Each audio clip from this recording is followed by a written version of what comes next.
Assalamualaikum warahmatullahi wabarakatuh. Perkenalkan, saya Yuniar Silviana dari kelas 12 MIPA 1 nomor absen 35. Di sini, saya akan menjelaskan tentang peristiwa kerusuhan Mei 1998. Menjelang lengsernya Soeharto, telah terjadi aksi mahasiswa besar-besaran hampir di seluruh wilayah Indonesia dengan tuntutan perubahan akan pemerintahan secara demokratis dan reformasi total.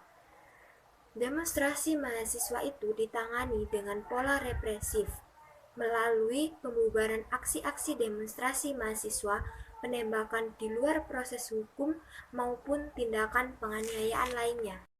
Kerusuhan Mei 1998 adalah kerusuhan rasial terhadap etnis Tionghoa yang terjadi di Indonesia pada 12 Mei sampai dengan 15 Mei 1998, khususnya di ibu kota Jakarta.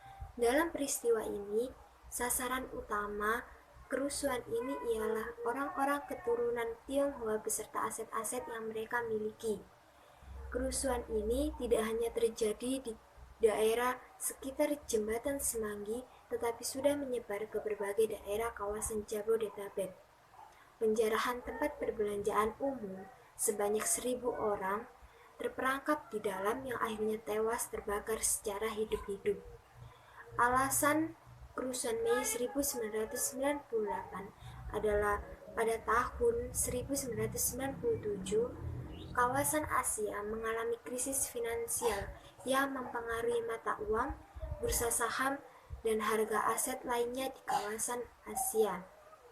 Setelah Korea Selatan dan Thailand, Indonesia termasuk negara yang terkena imbas paling parah. Krisis yang melanda Indonesia dikenal dengan istilah krisis moneter atau krismon, di mana harga-harga bahan pokok naik, inflasi parah dalam sejarah Indonesia terjadi. Situasi ini mengakibatkan persoalan yang telah lama dirasakan oleh masyarakat kembali muncul.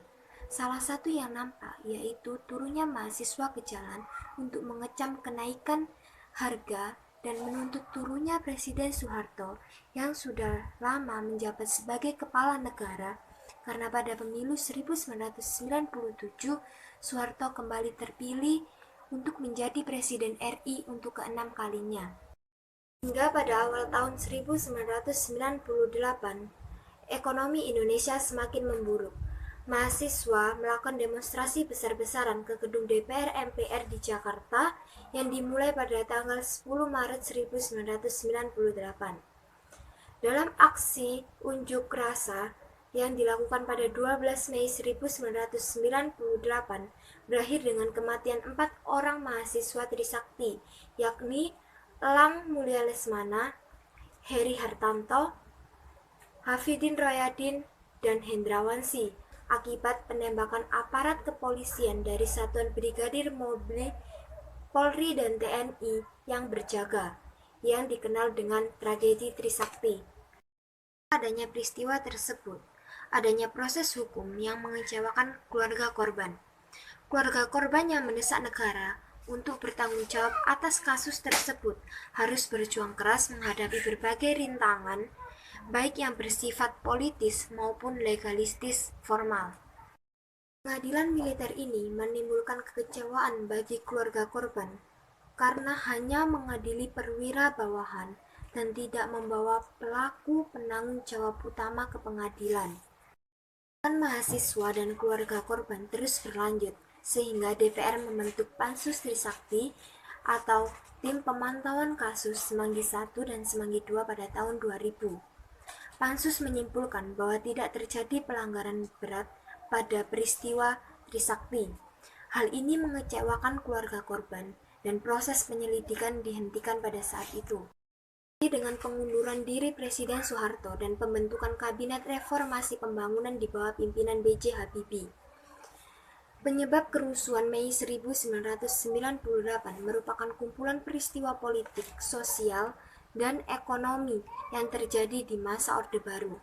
Rezim Soeharto atau Orde Baru yang telah bertahan selama hampir 30 tahun rusak total karena korupsi yang merajalela dan ketidakmampuannya menjaga stabilitas ekonomi. 15 Agustus 2005, Presiden Susilo Bambang Yudhoyono menganugerahi tanda kehormatan Bintang Jasa Pratama kepada 4 orang mahasiswa yang menjadi korban penembakan aparat keamanan dalam peristiwa Trisakti Mei 1998. Sekian yang bisa saya sampaikan, kurang lebihnya mohon dimaafkan. Terima kasih. Wassalamualaikum warahmatullahi wabarakatuh.